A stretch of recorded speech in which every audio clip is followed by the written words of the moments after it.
2 liters of oranges every Saturday morning, delivered to their door. That way, make some more money from the oranges, because just giving it away to the wholesaler doesn't make that much money, considered how much there needs to be in place, how much care for the trees. Then it's not really a profitable business in that way.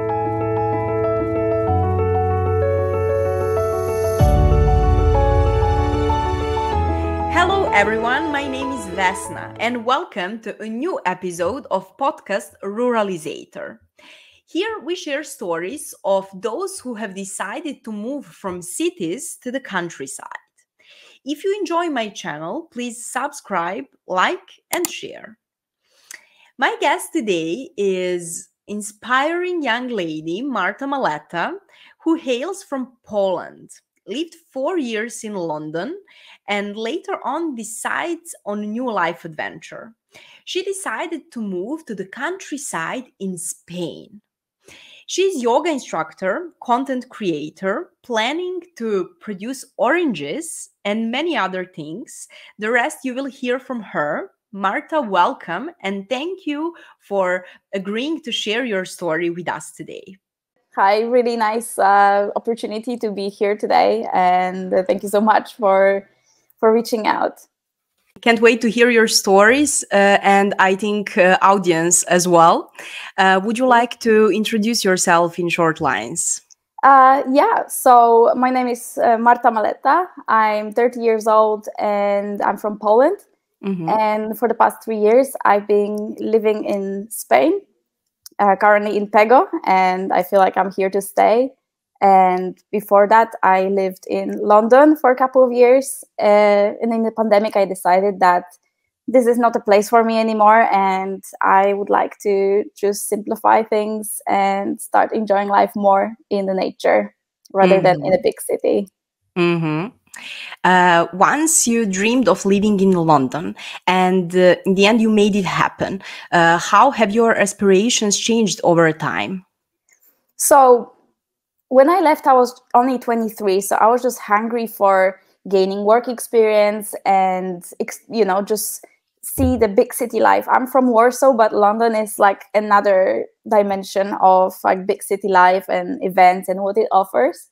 So I was just very curious of how it is. And yeah, I just wanted to experience it from living in a different culture, very international, and just see it for myself. I came there with no expectations, but just a lot of curiosity.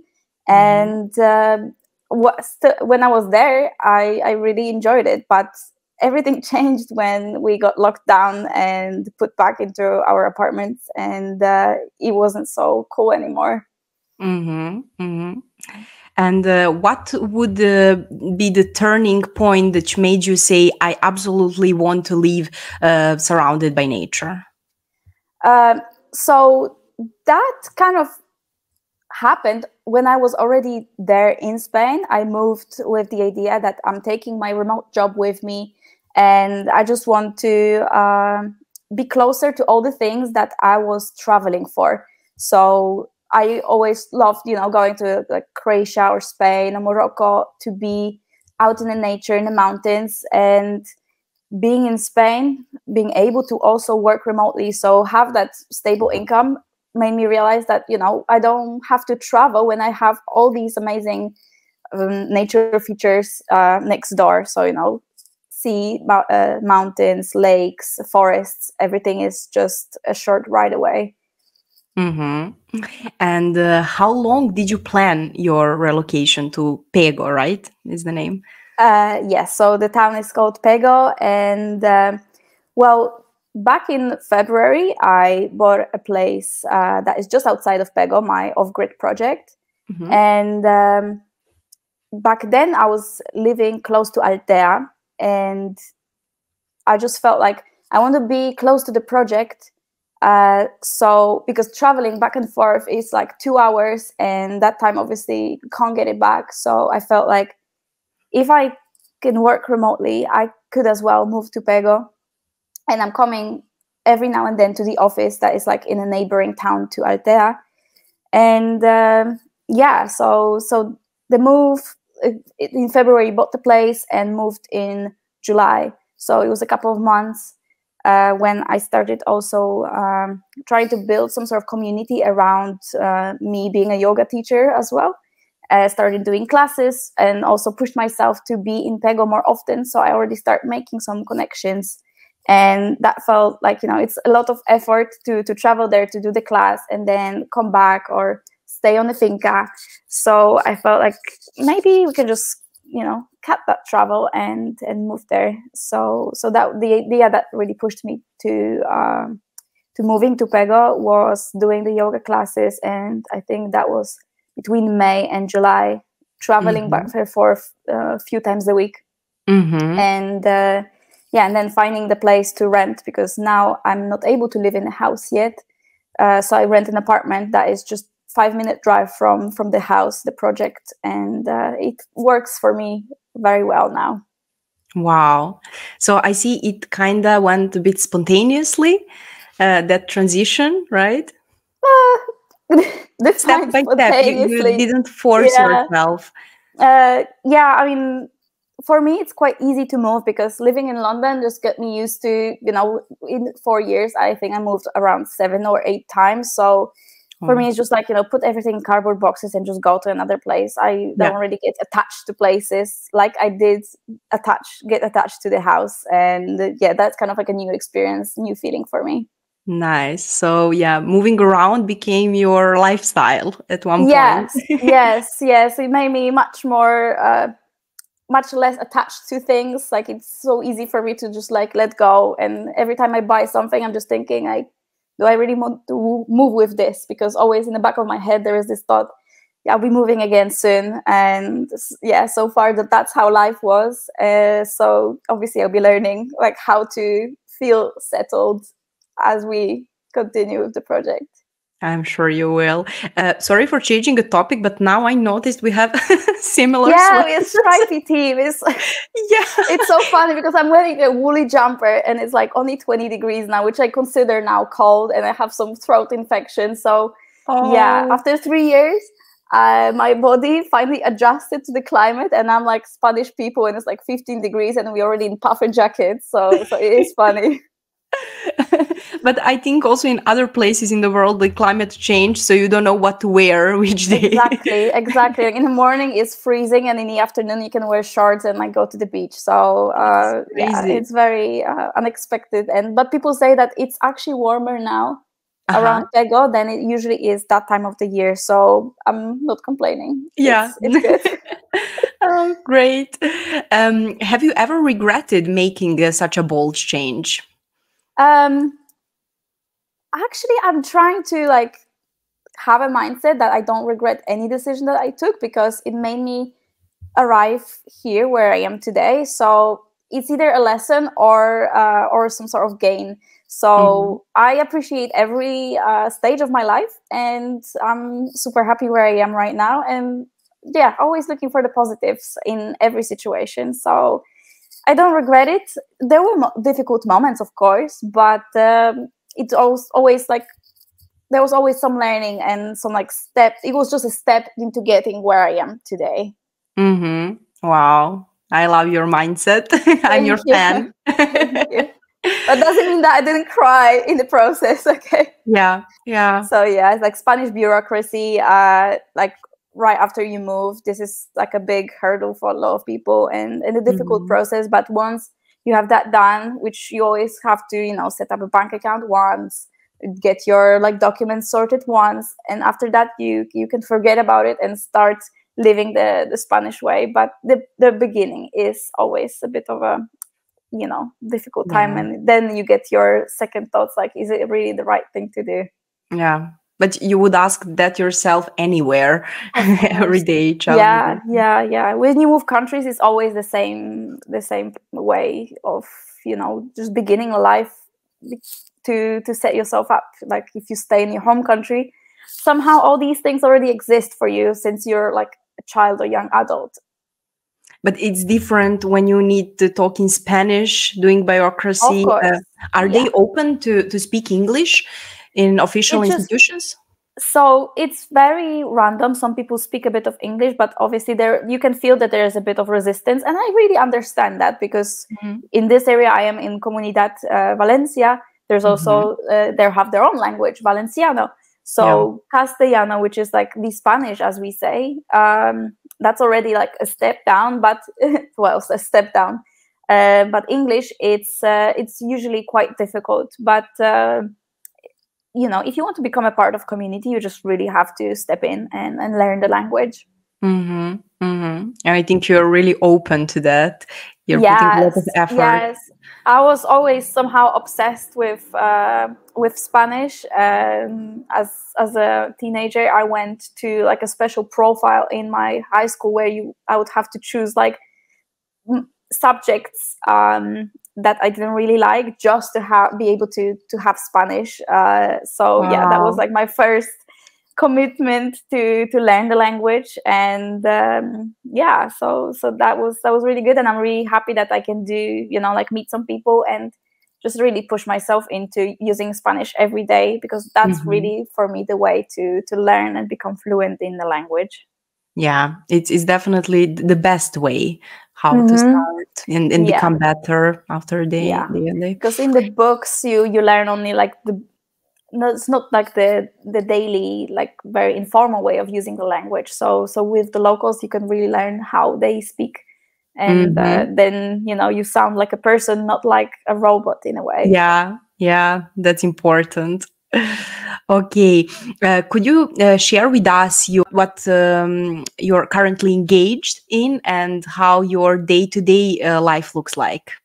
Yeah, so right now I work remotely for like part-time, 32 hours a week, as a customer service person for a company that has like a B2B software.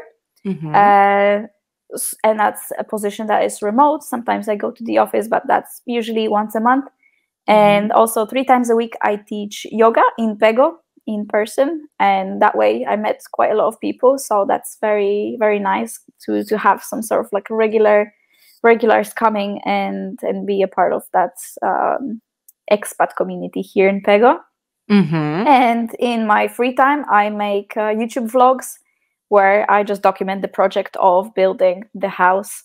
And yeah, I think that's it. I remember when we spoke before the interview, you named it your life project. It was so inspiring for me. Yeah. So I feel like, you know, I feel really so connected to this place, and I'm just considering it like it's like never-ending game, because there will always be something to improve. I have so many ideas for this place that I just like identify myself with it a lot, and like I take really great pride in what it is right now, even if it's not that much, you know, I can't even live there, but I know that on the day that I move in, like things will just develop in such a direction that this will be just a great place that is not only for me but also for the community, where we can meet and do great things together. Later on, we will speak about your plans. Now, I would like to ask you how your friends and family actually reacted. Like, were they supportive after your decision to move to Spain, to the countryside? Yeah, so I'm actually really lucky with having a very supportive family. Like my mom and dad, they are proud of me, because, you know, I'm that child who like left the country, and my brother is, for example, a different person. He also lives in the countryside, but he's not interested, like hungry to you know, figure out what the world is about. He likes Poland and embraces everything around it. And I was always, you know, first moving to London and then to Spain and traveling a lot and just always exploring. And since like the house project came about, it just feels like everything comes together. Like the family kind of gets like magnetized towards coming to Spain as well, following my footsteps. And I'm more than supportive of that idea, because I just see how different people live here, how much of priorities people have. You know, like the life and the family is the top priority, and the work is like somewhere in the background. Obviously we all have to do that, but the priorities are like very different. So I really see that, you know, everybody deserves to just have a good life. And if you can do it in a really beautiful place where there is, you know, sun every day and there is mountains and beach, you can just feel like on holiday right after you close your computer and finish work. And is your family also coming from capital, from Warsaw, right? Yeah. So everybody is pretty much based in Warsaw, and I'm trying to invite them to come to Spain more than I am willing to go to Poland, especially now that it's really cold already. So yeah, my mom will come in 3 weeks with her brother, and we'll have some nice time together. So yeah, I'm really excited for that and really happy to show them like what I'm doing here and make them a part of it. Maybe now they will come to visit you more often or for longer period of time, because it was probably different in London. Everyone are living in apartments. I mean, majority of people. And now they can also feel that slow life, and it can also affect on your relationships, maybe. Yes, of course. I definitely feel that we got closer together over time, and actually there is like a strong willingness of my family to also get something, some sort of properties in Spain. So this time when my uncle is coming, he will be signing to buy a townhouse in Pego. So I'm really bringing them. I just said like, look, we will be fine here. Like I'm setting everything up, like, you know, making connections with friends and everything to just, build life here instead. Like if we don't have to stay in Poland, which I'm proof of, then let's just enjoy it somewhere really beautiful with amazing culture and everything just different. You're a true ruralizator, actually. You're already bringing people to the countryside. Wow. Please come. This is my personal campaign to bring everybody to Spain and just create nice things together. I would love to join you. Come in. I have space. Yeah. I can be your workforce. Yeah, sure. That would be awesome.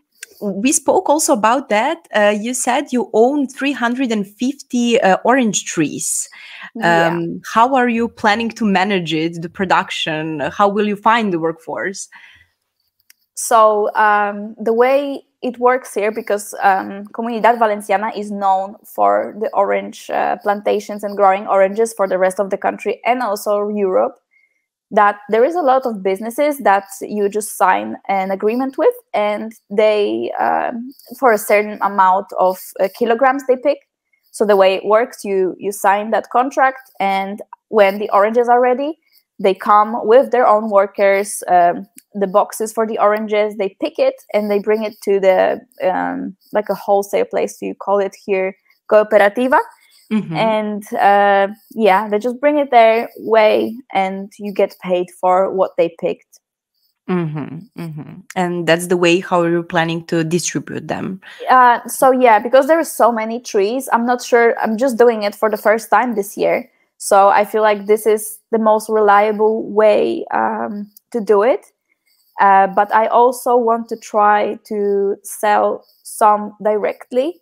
So I'm announcing on local Pego groups that I do have oranges and other fruits like avocados, mangoes, or chirimoyas, to kind of see if people are interested in buying things directly from me. And I've seen a lot of positive responses so far.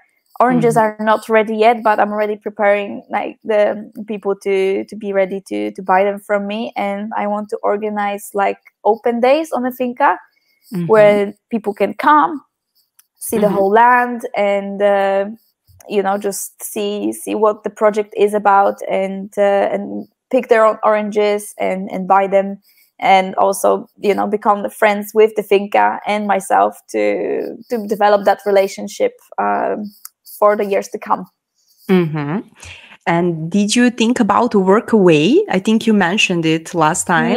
Yeah. So for now, I'm focusing on building the house, and this is where I invite Workawayers for, to help me with all the projects that relate to making this place livable, because it isn't right now.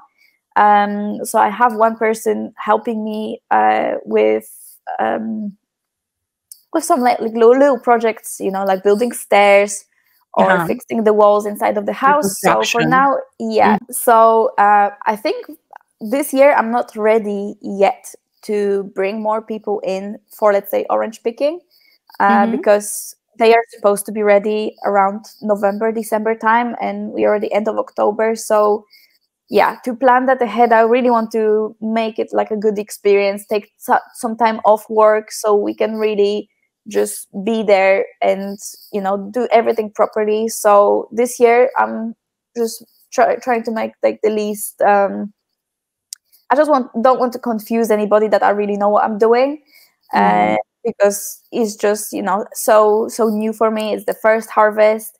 So I feel like for the years to come, it will be, I'll be able to prepare that ahead of time, and also have place to, accommodate people, offer them like good living conditions. So this year, only for the building and construction. But obviously that will develop as the project becomes more, ready to do things like that. Okay. And because you're doing that construction work right now, what would you say, what are the biggest challenges you're facing with right now? Actually, the planning, like knowing, should I do plumbing first or plastering or power? I want to stay off grid and have solar power. So knowing like where do we start even, so this been a bit of a challenge for me now to see. So I'm trying to talk a lot of people who have more experience than me in like building the house. Like, building is one thing, but I'm restoring, so I want to preserve what's special about it, because the house is built on a traditional finca shape, and I want to embrace that, to make it, to keep it rustic, but also have enough comforts of everyday life that we are used to now. So this is just like a fine line to find a nice balance, so it looks good but also is comfortable to live in. So it's insulated with good windows and things like that. So the planning, this is really something that I've been looking to get some more help with. And when do you expect to officially move to the house? What do you think? Oh, well, if I could move in tomorrow, that would be great. But there is, think about it more in projects. So plumbing, having proper shower and bath, like toilet, everything like that is a big one. And having power, so I can, let's say, run fridge. And another big project that I need to complete before I move in is do the floor heating. Because then the whole surface of the house, like, floor is lava then when we in the process. So these are like three big things that I want to have completed before I move. And I think that next winter I'll be already there. So for now, this year in November, I'm hoping to complete like the roof project on one part of the house, because there is a leak. And actually, before the leaks and things that are fixed, I don't really want to put too much effort into the inside, because when the rain season comes and we get a bit of that in Pego, then everything, all the effort might be destroyed by leaking, and there is just no need for that. So I would say next year. I don't want to spend the winter without proper heating and conditions. And I also want to see next summer how hot it's going to be. Is my solar system required to, let's say, be able to take the air conditioning into the account? So for now in the apartment, I do have that. So I feel like more or less in 12 months, I will be pretty much there all the time. And I'll be able to move out of the apartment. So fingers crossed. Yeah, fingers crossed. Is it hard to find, for example, a professional plumber in Spain? How do you solve it?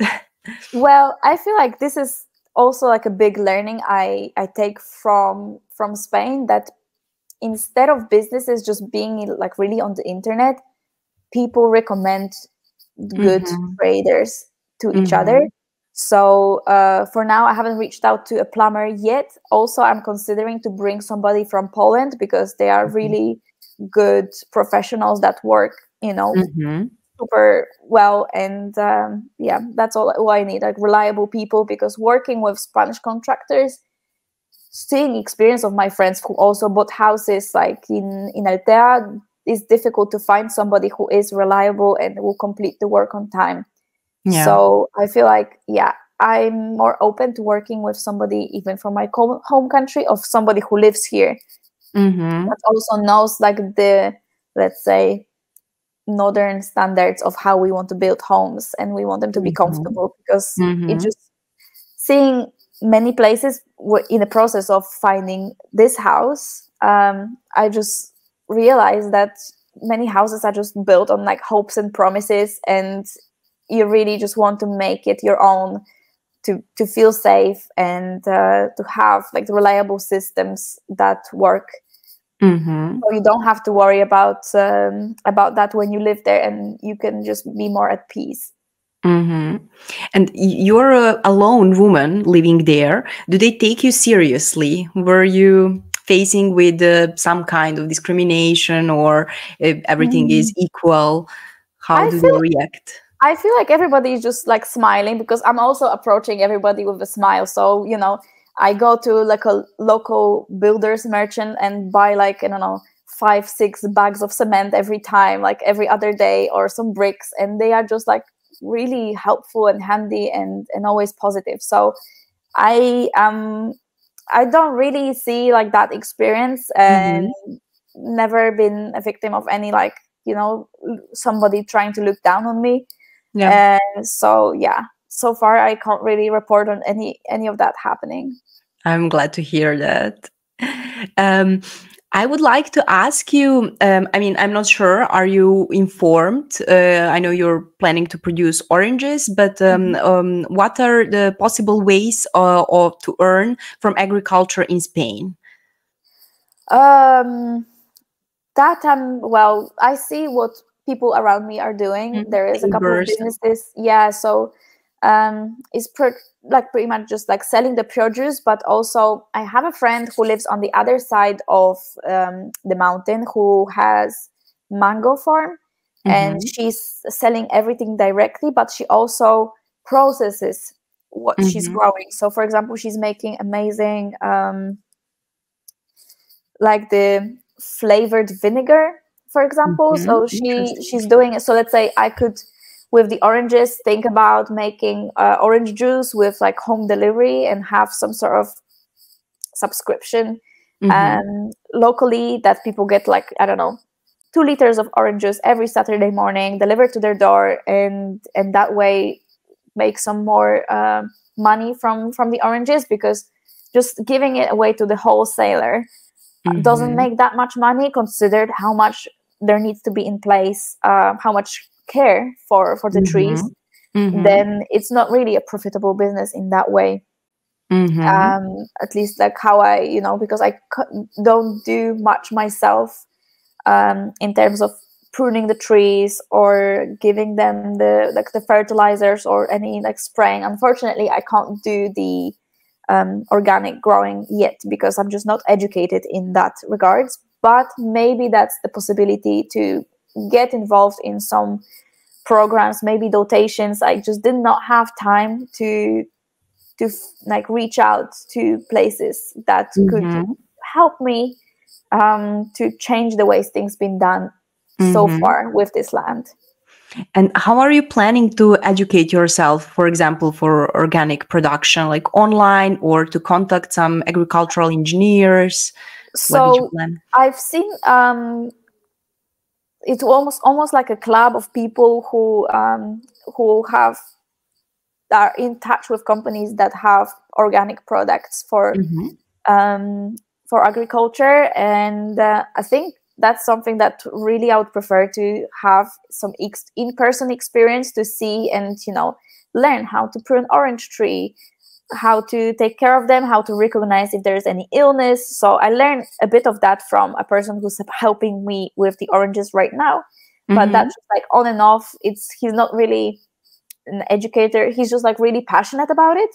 But every time I see him, like he always just teaching me something about like the trees I have. So I really appreciate that. But having maybe some like plan with some good like curriculum, so I can learn about that in a more organized way, that would be the way to go.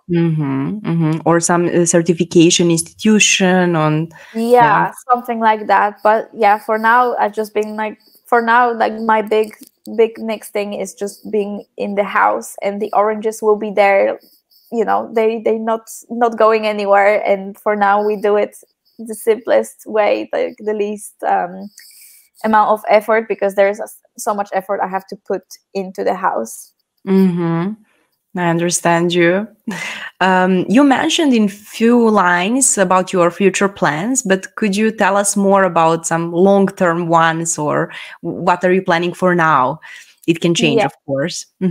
So I want to step away a little bit from this place being covered with oranges, because I have 5,000 square meters of land that has, like you said, 350 orange trees.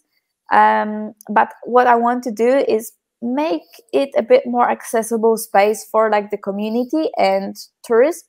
So I want to build like a big yoga deck where I can teach yoga with, you know, beautiful view for the valley, and have a bell tent where we can organize events like women's circles and some workshops, things like that. So be more involved like with the people, because being by yourself in between all these trees, it might be peaceful, but like there is a moment that you just start craving that connection with others, and being able to show that to people who are in the town or come from big cities to experience rural life. This is something that I feel I would really enjoy much more than just once a year harvest. So I will be cutting quite a few trees and you know, making something more community based on that space instead. I think you will definitely not be lonely there. No. No. Even now I see that, you know, it's just so lovely because I have a pizza oven there. Wow. So I can just invite like 15 people and say, look, we're going to make pizza. We're going to have a good time, some music. And in these moments, I realize how much I am happy about this decision, and about, you know, it's not easy project, but it's very rewarding project. You're running few businesses actually at this moment, like online job, yoga, planning this orange production, building a house, doing reconstruction work. What do you think? What is the key? What would you suggest to people who are planning to move to the countryside? How to organize income? Yeah, so it's always best to have options. And what I like about having a remote job is that it's not physical, because I used to do, cleaning and painting when I just first moved to Spain. After I decided that, you know, maybe the remote job is not something I want to do going forward. I was really happy doing these like very simple basic jobs, but also that left me very exhausted to work on my personal project. So I stepped away from that. I would say if you have the flexibility to work part-time, that's great, because costs of living in Spain are lower than if you compare it to London, for example. So if you can have like a stable income and then focus on your side projects, like building a house, then that's, I think, really nice balance to have both like physical and mental aspects in your life. But what I see, most people who move here struggle with finding stable income. So if you can bring it with you from wherever you live, that's really beneficial and easiest, like the most seamless way to move. And you have less stress. Of course. over the month. What message would you like to share with the young individuals who are uncertain about leaving the city for a quieter life in a countryside? I would say try it first, because when you come somewhere on holiday, obviously you have a different experience because you have all your time to yourself. But when you start having normal, like a daily life in a place, then that becomes slightly different. So I would say move to an area for a couple of months to see what kind of people are there. Is there any expat community, or you just want to dive into just living around Spanish people all the time? And give yourself a chance, but in a longer period of time, and try to establish like a normal daily routine to see if that really is for you. And just be honest with yourself, like if you really enjoy it, because obviously, even if you move to the countryside, the city doesn't disappear. So you can go there to have your crazy night out, and then you come back to your peaceful land, and you really feel like what you care about more. That's a good idea, to have a balance and to don't give up on everything you did in your life before. Just step by step, like little things, and it's just really cool to learn, and you get to know a lot about yourself when you step away from everything external that's been defining you. Good message. You're also a content creator. Where can people find you on social platforms? Yeah, so I have a YouTube channel where I share like the stories of daily life, and also a lot of the house project. So my channel is called, like myself, Marta Maleta. And I'm also on Instagram. I have my personal account, Marta X Maleta, and the Instagram for the house is finca.la.figa. So that's the name of the place. And yeah, pretty much that's it for now. Trying to keep it simple, but most effort I'm now putting into just developing the YouTube channel, which hopefully in the future can sustain my lifestyle and also boost my creativity, because making videos is something that brings me a lot of happiness and joy. And you can see a progress you made when you open one of the old videos. It's amazing. Yeah. So it's documenting the process of it all. It's also a great thing for me to see how far I've come, and then where it's like, when I look back into my videos, it's like giving a lot of grace to myself that I didn't really know much on the beginning, and now I learned, and you see you grow and you see my project grow, which is just really amazing. And people can track how are you doing. Yes, exactly. So yes, family and friends, but also a lot of people who don't know me personally yet, and I just really enjoy that whole YouTube journey so far. Perfect. I will write the names of all these profiles in description so people can find you. Marta, thank you so much for sharing your story and inspiring us. Let's see, maybe someone will move to the countryside inspired by your story. Who knows? Or you can just try, with a Workaway, like I said, even for my project, but there's so many amazing places that I would love to go myself. Then that I think that, when you see somebody, how they set it up, you can decide, like, do I like it or not? So I would say maybe that's the way. Yeah, that's true. Let's try it. You never know. Life is just one. Exactly. Yeah. Super. Perfect. Thank you so much, and hope to see you in next up episodes to see how you're doing. Good luck with everything. Thank you so much. Have a great day. You too. Ciao. Bye.